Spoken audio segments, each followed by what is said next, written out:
One man is being victimized by our own government. One man whom they fear, yet whom millions love. One man who is willing to take the poison arrows of lawfare. One man whose voice has been taken away by a corrupt judge operating in a corrupt system. One man who has been ridiculed and insulted. One man who refused to back down. One man who refused to back down. One man who refused to back down. One man who stands between us and them. One man that wants to see America protected again. One man who wants to see America prosper again. One man who understands that a man is a man and a woman is a woman. One man who understands and protects the blessing of life. One man who wants to restore American exceptionalism. One man who once again wants to make America that shining city on a hill for all to see. A place where all the people of the world glowingly set their eyes upon. America. One man who unashamedly wants to make America great again. That one man is Donald Trump.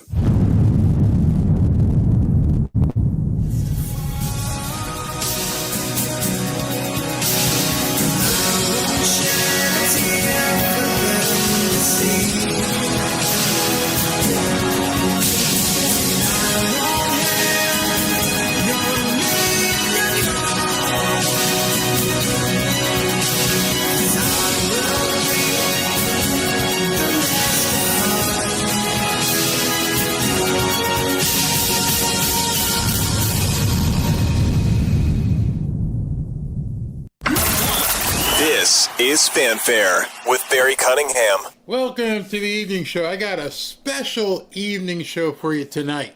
I think you guys are going to like it. If everything goes the way I have planned, we're going to be fine. I'm going to do some news, and then we're going to jump over to Rumble at 8:30, an hour from now. I'm going to be interviewing, actually a little bit earlier, because I have to jump over so I can play the music, the intro music. So I'm going to jump over at about 8:15. We'll play the music. It will take up things over there at that time.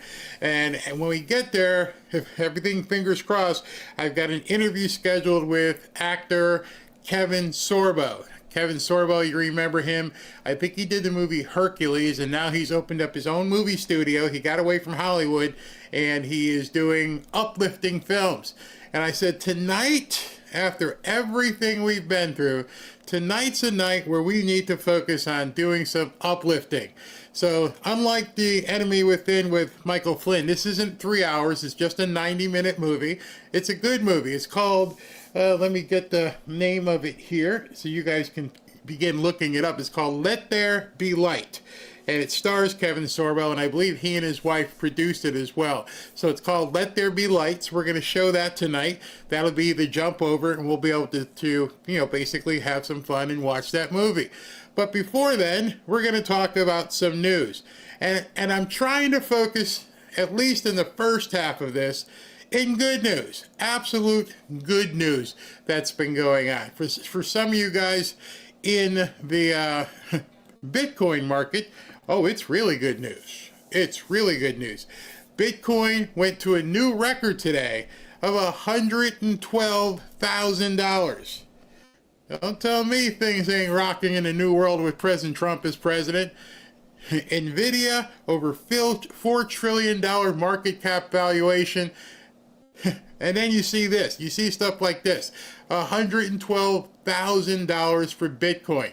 That's flipping amazing. Amazing. So we're going to talk at the initial here, some of the things that happened today, how things closed out. And then we're going to talk about some pretty actual funny news on the left. And we're going to go through that. In addition, this is really weird. Say some prayers for people up in Washington. Flash flood and tornado warnings have just been issued for Washington, D.C. This is absolutely nuts. Flash flood, tornadoes in Washington, D.C. I don't know if they might have to evacuate the president, take him to Camp David or something. I don't know. We'll find out. But they have tornado warnings and flash flood. Can this week get any weirder? I don't know. I doubt it can. Well, it might get a little bit weirder. We had Congressman Tim Burchett on today, and he looked troubled. He looked like things were bothering him. And he posted this about 30 minutes ago. He was responding to another tweet or post. It says, Boston Mayor Michelle Wu's administration has a cozy relationship with nonprofit Urban Forum, BOF, that convenes a monthly event held at Boston City Hall. However, individuals as identified as members of the Chinese Communist Party are behind the event, as it goes in here. And state media reports have served as moderators and guest speakers for at least half of them. I know Michelle has a good relationship with the CCP, but never thought it was this close. Some reports claim that a CCP activist may have contributed to her campaign funds. This needs to be investigated. And Tim Burchett simply said, we are compromised top to bottom by the CCP. Let that sink in. Let that sink in that a sitting congressman said, basically, you ain't seen nothing. They're all compromised. And then we wonder why our government is in the state that it's in. And Tim Burchett is telling us that our government is compromised. Can't we catch a break?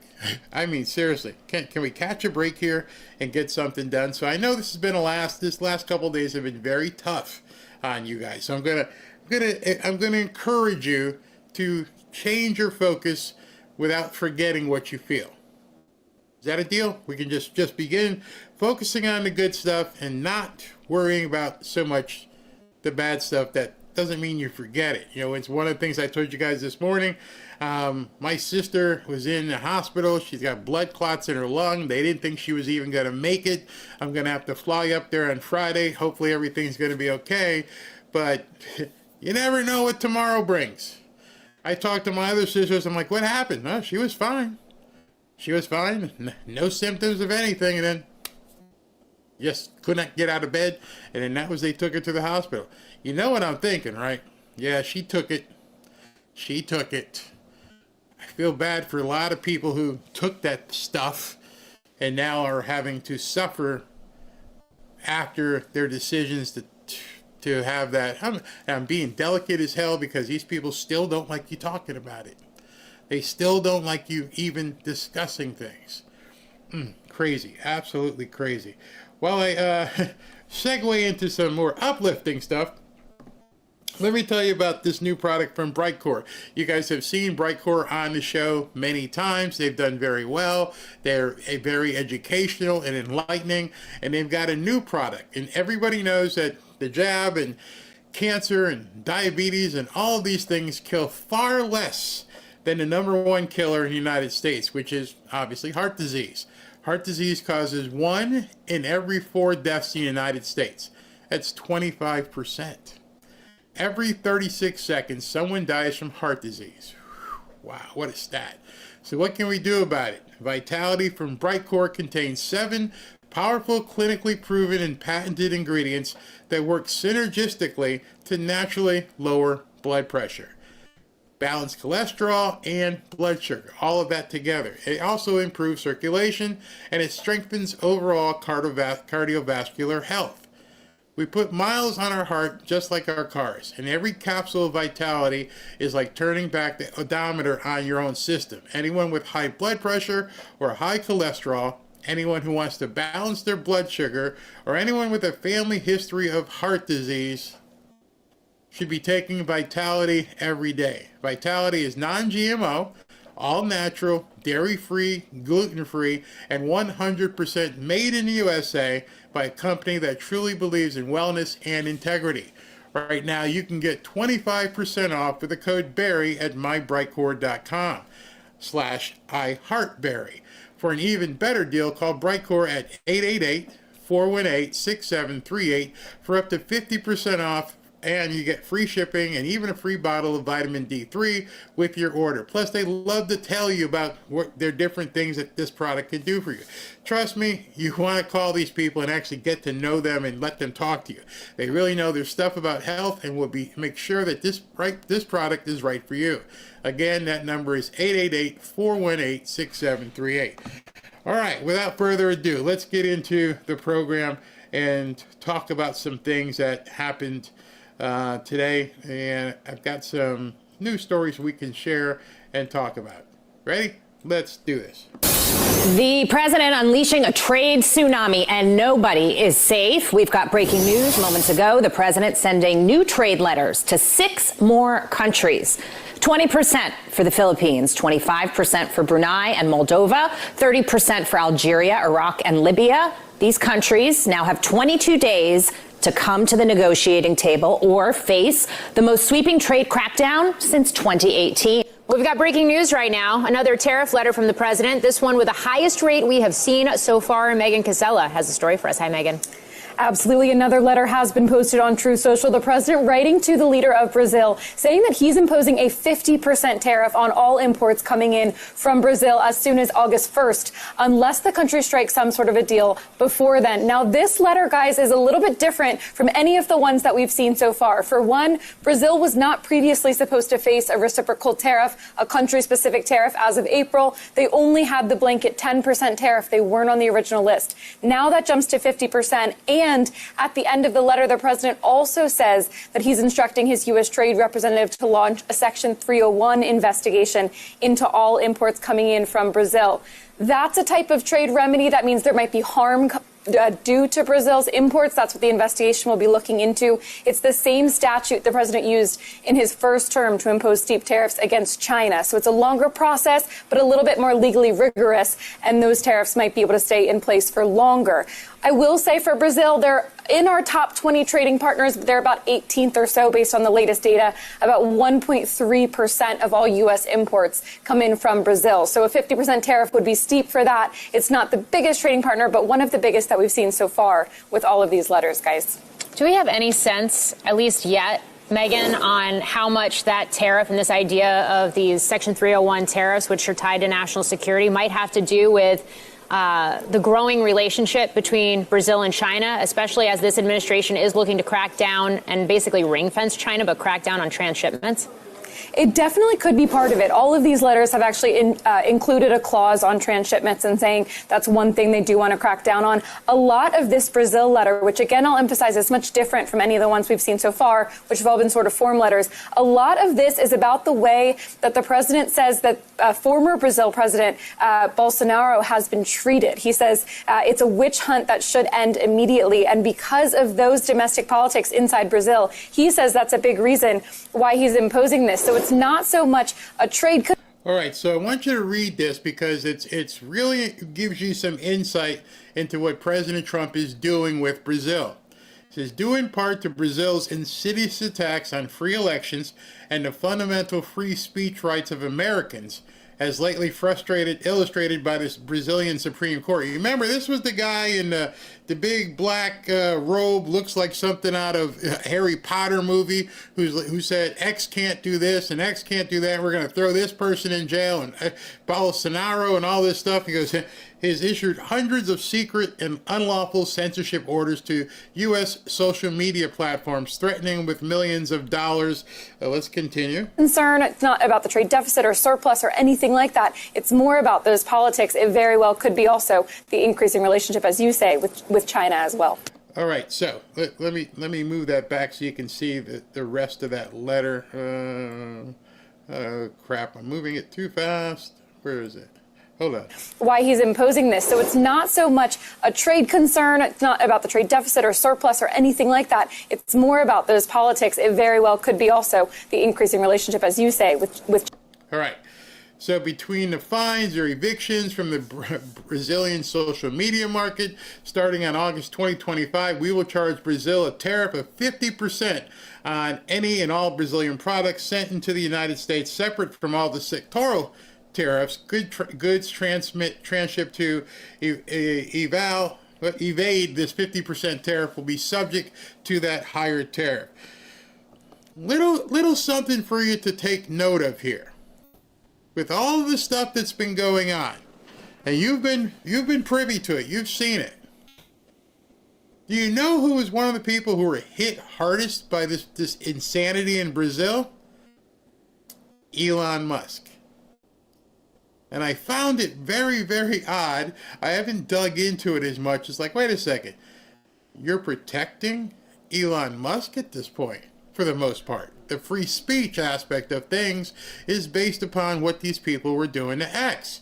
So he's using the power of the United States consumer to smack Brazil upside the head. Found that very interesting. I wasn't alone. Mike Benz posted this. Incredible. Trump just put 50% tariffs on the digital censor state of Lula's Brazil, specifically citing its censorship orders and insane fines against U.S. social media companies for allowing free speech. This is free speech diplomacy and defense of digital trade all at the same time. Bravo.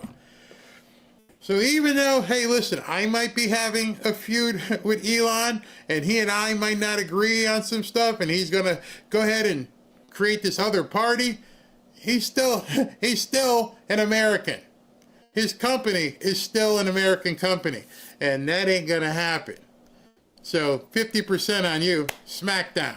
I was like, oh, damn, 50%. That'll cripple Brazil.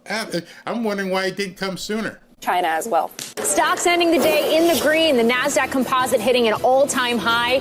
The index surpassing its prior intraday high from July 3rd.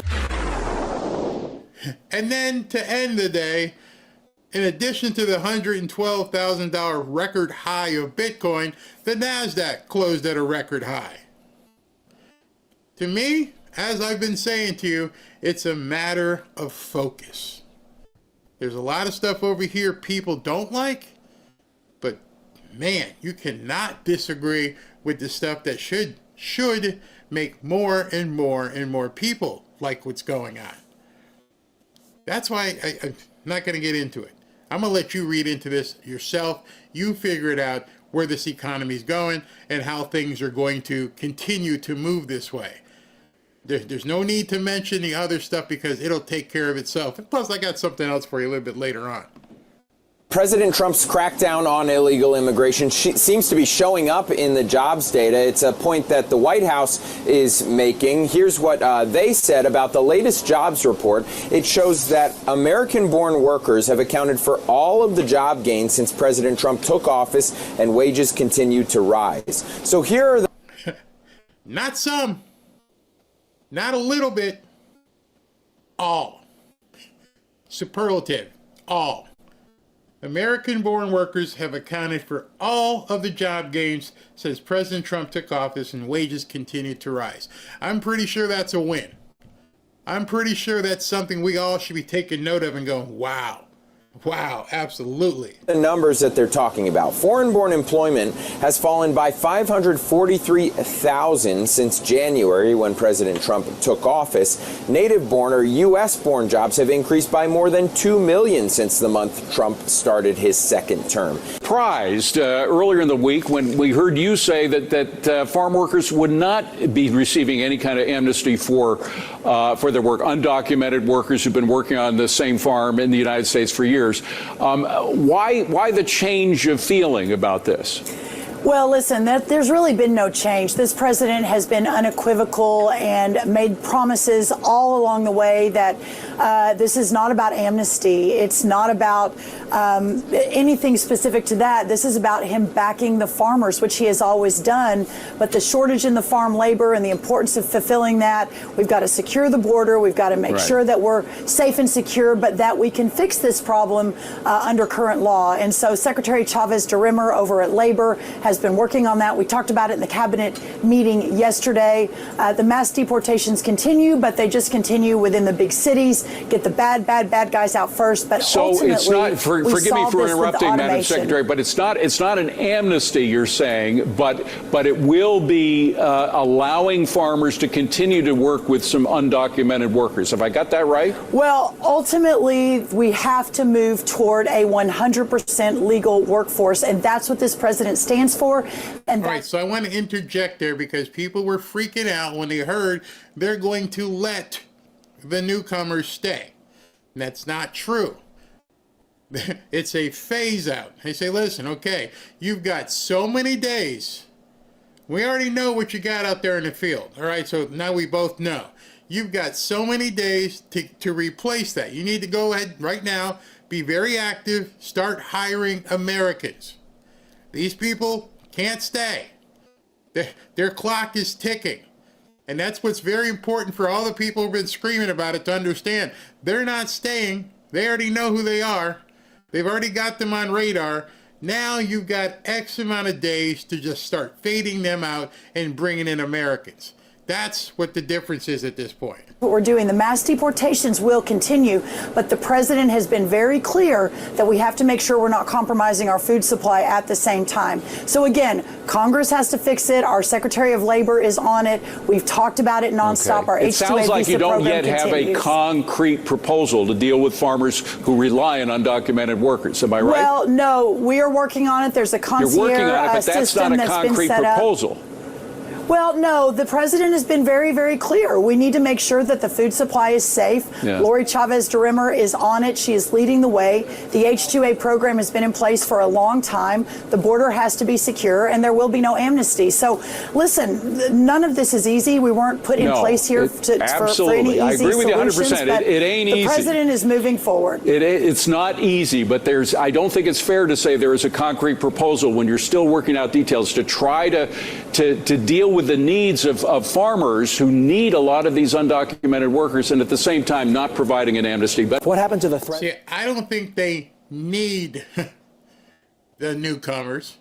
I think they got used to the newcomers. I think they made a boatload of money on the newcomers, and all of a sudden now they're getting shocked. And if tomorrow they said none of you guys can be here, we're looking at empty fields. And so what President Trump is trying to balance this out and go, okay, we know they got to go. They know they got to go. They're not going to stay. But in the interim, you need to start doing some interviews and get these new people out here in the field, get them working. And the next person you're going to hear from is the person who's in charge of getting those new people out in the field.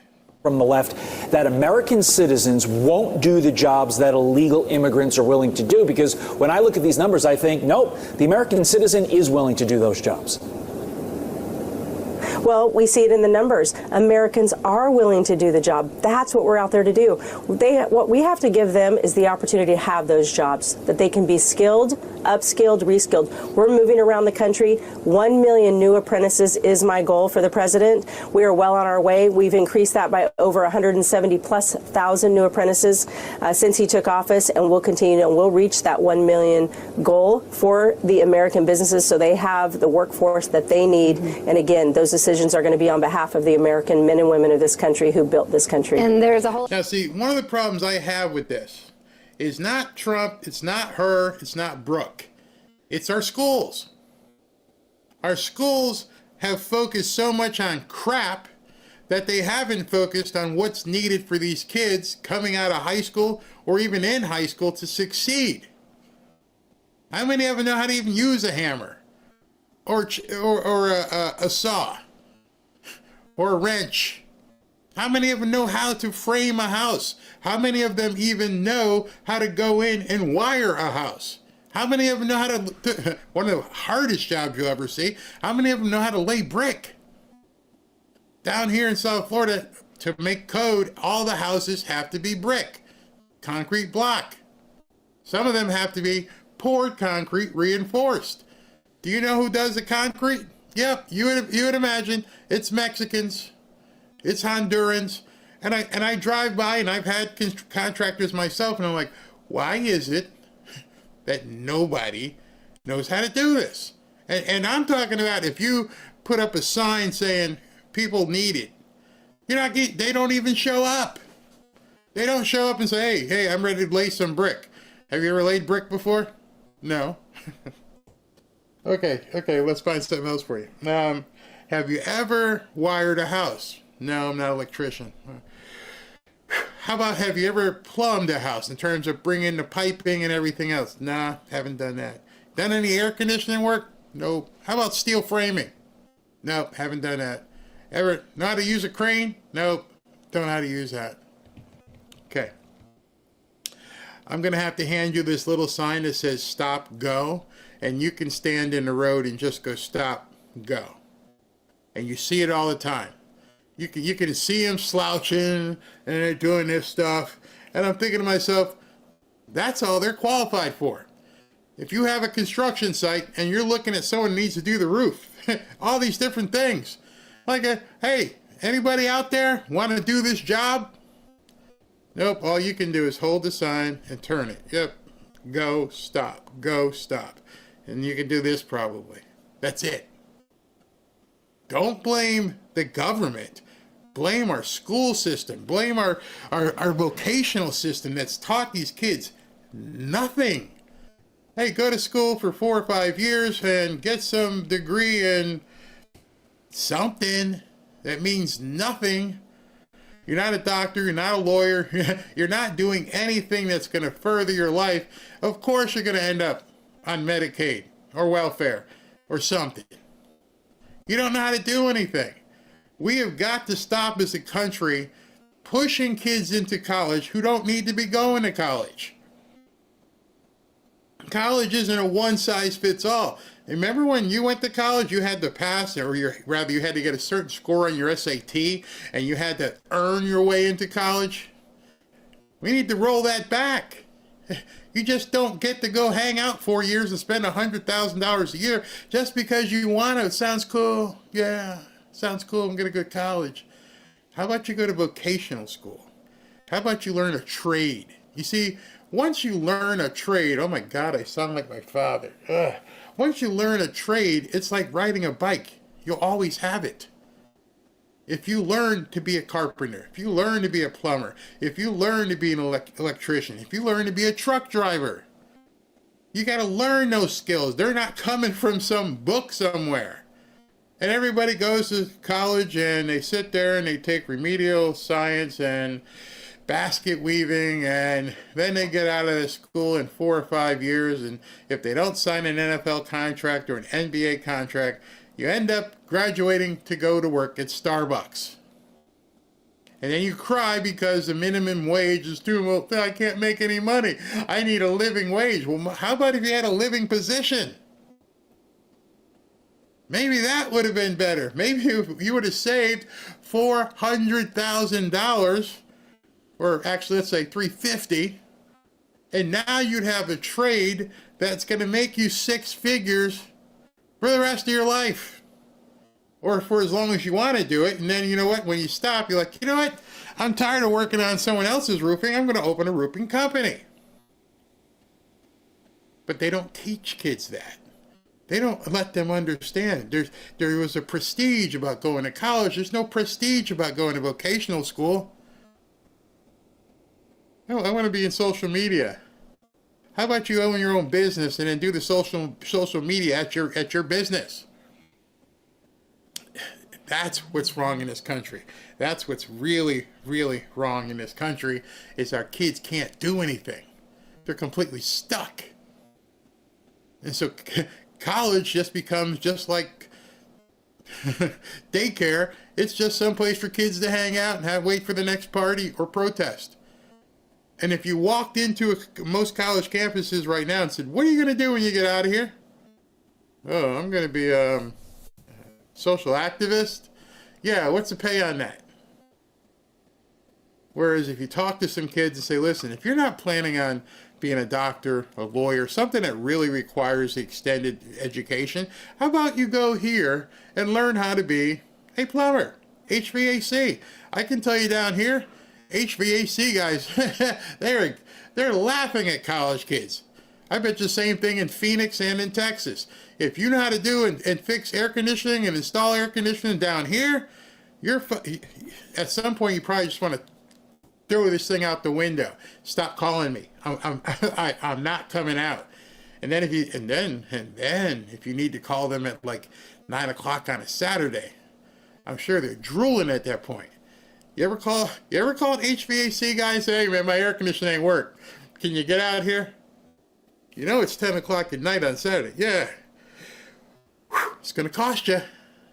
For the same exact work, they're going to charge you 2 or 3 times. Yeah, been there. But when you're hot in South Florida, you don't care.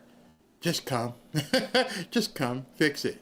Any of you guys have nephews or sons or people you know, or yourself, your brother who's in the trade, and what the tradesmen are making right now? I mean, I got off a little tangent here because I just want people to know these jobs that she's talking about, especially in the construction industry, farm too. Farmers just aren't on their knees picking stuff. They got to learn how to use machinery and the packing and so much stuff. There's people in America who could do this job if they knew what the hell they were doing. That's our problem. That's our big problem. And I think just in terms of what it will do to make our country safer, stronger, and more prosperous is a remarkable achievement. And frankly, there were so many components of the bill that in and of themselves would have been historic in terms of getting those things done. But combine them into one. If you think about the military readiness provisions that are included in there, talk about the transformational investment in border security, talk about unlocking American energy dominance, talk about making the tax relief of the 2017 Tax Cuts and Jobs Act permanent. Those are all remarkable achievements in and of themselves. And couple that with a lot of the savings that we achieved in terms of trying to get the government on a more sustainable fiscal path, I think, too, was a remarkable achievement. So I'm grateful to and proud of our team, all the committees that were involved in this, all of our members that were involved in the floor exercise. Truly something that, at least in my time here, I don't think we've done anything quite like it. That said, there's a lot more work to do, and we're not going to let up from our foot on the gas. We have this week in particular and the weeks ahead, a lot of nominees that are in the pipeline that we're going to try and get across the finish line, and that without any cooperation or help, total obstruction, total delay, total blockage on the part of the Democrats. In fact, President Trump is the first president going back to the Hoover administration who hasn't had a single one of his noms confirmed either by voice vote or by unanimous consent. That's the level of obstruction we're seeing from the Democrats, and that includes even bipartisan noms that we know have a lot of support on both sides of the aisle. So we're going to keep pressing forward, notwithstanding that. We think that the path that we're on, the track that we're on, is the right one for the country. We're going to do everything we can to ensure that President Trump's nominees get in place. And then obviously we've got a lot of other work ahead of us in the weeks and months ahead. So it's full speed ahead. Please, on rescissions, after this current rescissions package, how many additional rescissions packages do you expect this year? I don't know the answer to that. This is the one that the administration submitted. So, obviously it's got from personal experience, they've opened up, Japan has, in the last few years to American beef, which is something that previously we'd had a lot of issues with regard to tariffs. So I'm hoping that the administration, by getting Japan and South Korea to the table, can create the kind of trading relationship that will be economically beneficial not only to the United States, but to Japan and South Korea, and that will further isolate China. And I think when there are good, strong economic relationships, it also has the tangential benefit of strengthening national security. And we have a lot of interests, a lot at stake in that region of the world. So I hope as the administration works through this, the conversations that they're having with Japan and South Korea, that the ultimate end state will be an agreement that opens up trade among our nations and creates that kind of a trilateral trading relationship. There are reports that the Secretary of Defense unilaterally held back aid to Ukraine, as was authorized by Congress, and that even the White House was doing that. Are you concerned about that breakdown in communication, and do you think it's important for the Secretary of Defense to maintain that, to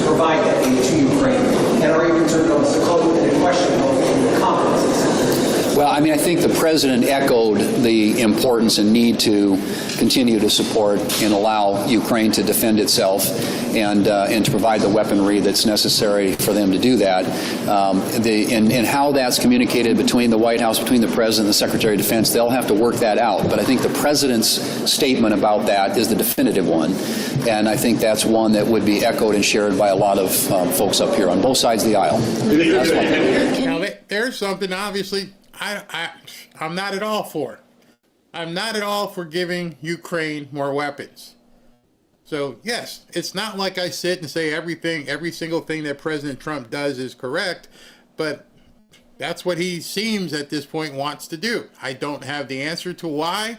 I did see, and this may be why that's even being talked about.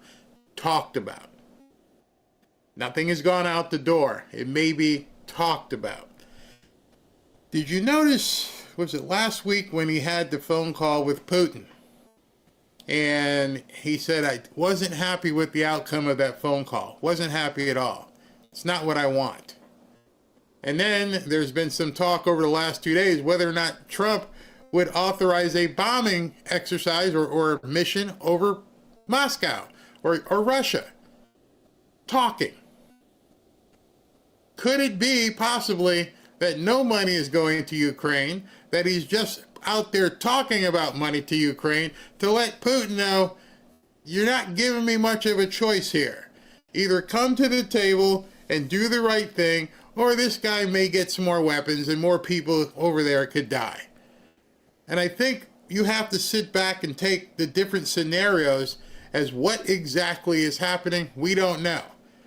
Because it's obvious at this point that President Trump talks a lot. He throws up trial balloons all over the place. And as soon as he throws those trial balloons out, people freak out. But what they don't take into account is maybe he's not talking to you. Maybe he's not talking to any of the people watching television. He's got an audience of one. And that audience, who's definitely watches the words he says, may, I don't know this, may be Putin. Hey, listen, we're going to have to give Ukraine some more weapons because this guy, Vladimir, isn't playing right. And so, if he wants to keep the war going, I guess we got to do it. Wait until you see it actually happen. Then we can get pissed off. Right now, I think people need to step back and just listen to what Trump says, not what he does. I mean, wait until he does what he says. But when he first starts talking about it, we never know what kind of shell game he's playing, which is probably weird for some people because he is so communicative in that regard. Sometimes badly. People didn't like what he said the other day, but he says it. And I was talking to Ashley about it today. And I said, what was very interesting is people seem to me to be surprised as to what President Trump does. And I went through the whole Art of Sun Tzu, Art of War, and I went through all the different things. Some people understood and some people don't. But I'm going to give you a very simple example. President Trump says whatever he wants, and President Trump has always said whatever he wants. Remember, before you ever voted for him, remember the big scandal back in the day when he was first running for president? And it was big trouble. And the big trouble was he got caught on an open mic saying, yeah, I'm famous, I got money. If I feel like grabbing him by the you-know-what, I'll grab him by the you-know-what. And people are like, oh! Remember when he said, hey, Rosie O'Donnell, you're an ugly fat pig. How could he talk to somebody like that? Remember when he said, and some of the new people, because I know my daughter is new to it, didn't remember this off the top of her head. Remember when he said, I could shoot somebody on Fifth Avenue and nobody would care. Now you hear those statements, you're like, wow, this guy's a total dick. What you're seeing, it's him. This is who he is. He talks, he says what he wants, he doesn't care. He's been that way his entire life. You can look down on it. You can say, he needs to chill. When's the last time you've seen him chill? Maybe once when he got shot and he began praising God because that was something new. But for the most part, his braggadocio, his brashness has worked for him. So at 78 years old, if you think he's going to stop talking crap, it ain't happening. Go back all the way back through all his books and movies and shows and everything else. And people thought he was acting. That's actually him. So when he says, yeah, I'm going to give weapons back to Ukraine because, they don't want to stop, I don't know who he's talking to. And so I have to sit back, just like you have to sit back without getting mad and going, what's he doing? What game is he playing right now? Is he really giving it to them? We don't know. Hey, stop talking about the Epstein stuff. Look at all this stuff we're doing here. Did he really mean it? I don't know. Was it wrong to say? For most people would take it and say, hey, that was wrong. You pissed off everybody. So then you have to think, does he care? If he's got an objective, he's going to follow that objective. I don't think there's anything you, I, or anybody else can say about the words he's going to say out of his mouth. He knows he's got in trouble. He knows he's had to pay the price and stroke checks to people like, what's her name? Stormy, who now owes him. He doesn't care.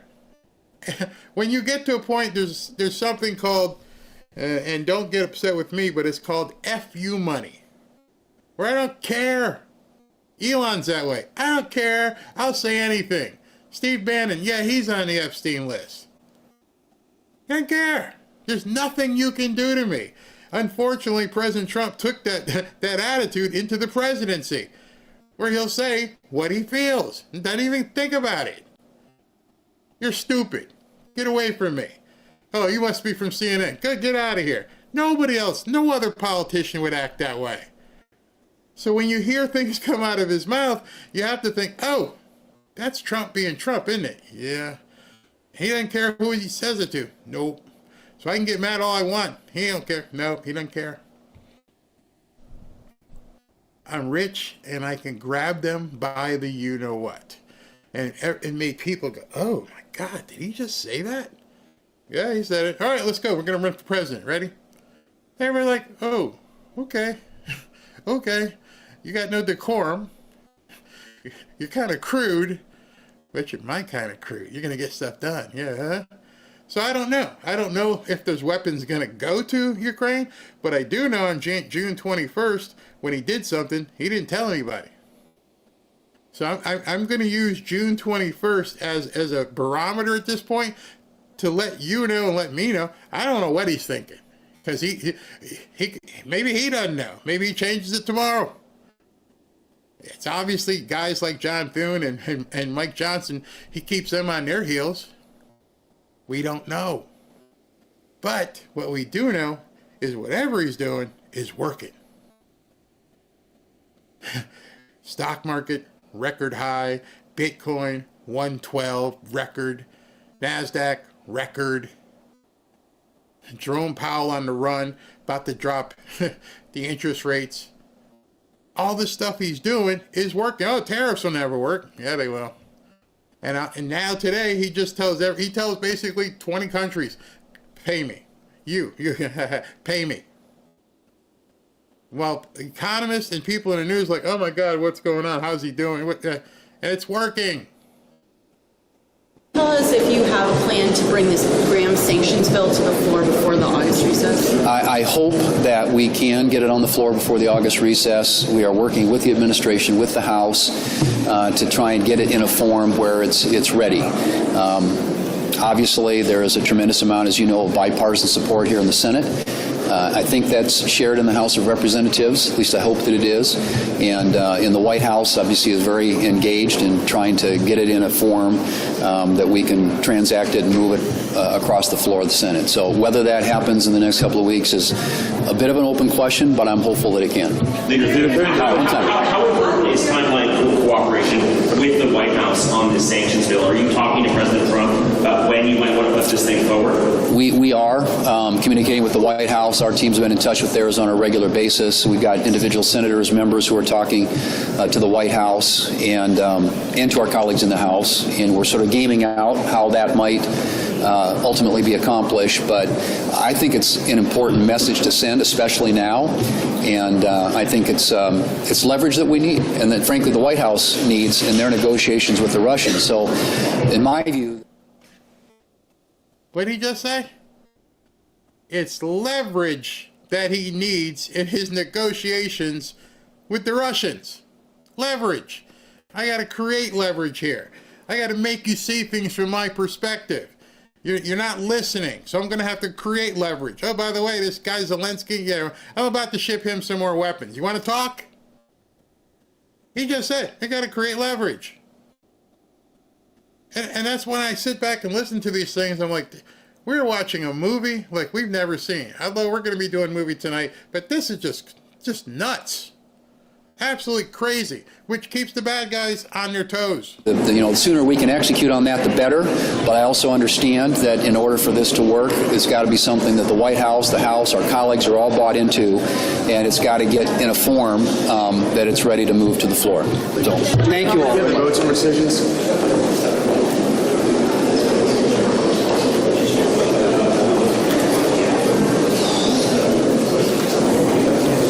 There was one thing that was said, and this was told to Axios by a House Democrat, unnamed, and you could imagine why when I read this to you. Right, before she reads it, again, she's mentioning Axios. Axios is the same outfit who got kicked out of the White House and is also the same outfit who published this document that said that, the Epstein thing was done. Axios. Now, listen to what Axios put out today. Told to get shot for the anti-Trump resistance. Quote, our own base is telling us that what we're doing is not good enough. There needs to be blood to grab the attention of the press and the public. Do you have any Democratic colleagues? I know that's a House Democrat that said that, but anyone in the Senate pushing back and saying this is not the way to go, guys? I would hope that that is just a false story that Axios is putting out there, that there was actually not an elected leader that would actually say that. Unfortunately, I believe it probably is true. The blue spot there is because I had to cover the split screen. The split screen was showing people with weapons and doing crazy stuff, and the people here don't like you to see those things. They don't think you can handle it, so that's what that is. True. And no, I have not heard one person condemning that. That enough, Dana, should scare the living daylights out of you. This is why the American people chose to go with President Trump and the Republican Party, because they're tired of this lawlessness. They're tired of this criminal activity that's continuing to take place. They're tired of the pandering to illegals, to criminal activities that the Democrat Party is leaning into, this woke DEI, do what feels right, forget about law and order, defund the police mentality that the Democrat Party has fed into their base. The American people want a country that they can walk down the streets and feel safe. They want to be able to go jogging. They want to know their kids are going to be safe when they're outside in the streets riding their bikes. They want to know that the fentanyl isn't going to kill some innocent kid that just accidentally took something that he didn't know what he was taking. They want to make sure that we have law and order back in our streets, and that's what President Trump is delivering for the American people. And yet the Democrat Party is pushing back on it. And these are the same people they allowed to come across our southern border. What did they think was going to happen? They own this. This is their. When President Trump called me up asking me to take this, they certainly do own it. And there's nothing they can say that can change Americans' minds that they have caused this. Now, I once in a while I look over here because I have to, and I watch some of the comments, and somebody had said, it was Barry talking down about college kids, and I'm like, I'm not Trump. I don't leave you anything to the imagination. I tell you specifically what I'm talking about. I'm letting you know exactly what I think, my opinion on stuff. I think I'm going to have to get a little button on here that says quick disclaimer, and it can pop up and go, Barry's opinion, Barry's opinion. I went to college. My grandson is getting ready to go to college. He's only a sophomore, but he'll be in college playing ball. Of course, I loved college. I think college is fantastic for anybody who can take advantage of it, instead of college taking advantage of them. I do not see how it's worth it to people who have no ability to get someplace that's going to provide a job that's going to give them an adequate return so that they can make money back from going to college. I can buy you a six-pack. You don't have to join a fraternity and spend $100,000 if you're not going to know how to do anything. I went to college. I'd love for my grandson to go to college. Ashley went to college. She's doing well. My entire statement here was it's just not for everybody. And there are people in HVAC making 120, 150 grand a year down here. There are people who are doing roofs and they're killing it with roofing, home improvement, all kinds of different things that never went to college. So what I want to promote and I want to advocate for is a society who now tells kids in high school, you don't have to take this route. You can also succeed doing this route. When I was growing up, going to prep school and everything, there was no choice. Hey, where are you going to go next year? Used to be the talk when you walk through the halls. Where are you going next year? Hey, okay. There was never any talk that you're going to open up a garage and you're going to fix cars. Nope, never. It was never discussed. And so everybody was pushed to college. But back then, you did it for a reason. You did it to actually get a degree that actually mattered. Nobody I know got a degree in basket weaving. And so what I'm saying is we should advocate and let kids know today it's okay. It's really okay if you go to XYZ Vocational Tech and learn how to be a roofer, a mechanic, an HVAC tech. It's really okay to do that. No shame in that game whatsoever. All right, so I want to make sure that we can finish this, if we have time to finish it, over on Rumble. Want you guys to go ahead and get ready to jump over there before Kevin. Hopefully he can make it tonight. If he can't, then that's okay. We'll continue with what we're doing.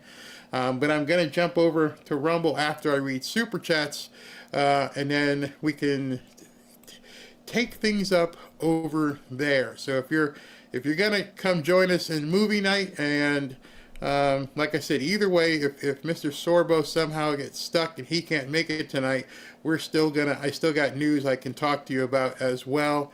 And I've got some opening music and all the good stuff. Let me get ready to do this. All right, let's do this. Kevin Tate, I could use some social distortion. Wow, there's an oldie. Larry, 1754, born and raised conservative Baptist. I've been a Republican the last 78 years of my life. Prior to that, no party affiliation. Yes, 100% MAGA. Awesome. This is going to be cool. Okay, so Karen, your sister is in my prayers. Thank you. My husband had a heart attack last week. Oh, so I know how fragile life is. He didn't get the jab. He's on the mend after a stent. Wow, thank God. And FB, thank you very much. All right, so while we're waiting, I'm going to go ahead and we're going to jump, and I'm going to play the break and play the music. Let's go. Get over. Wait a minute, what did I forget? All right, let's get over there.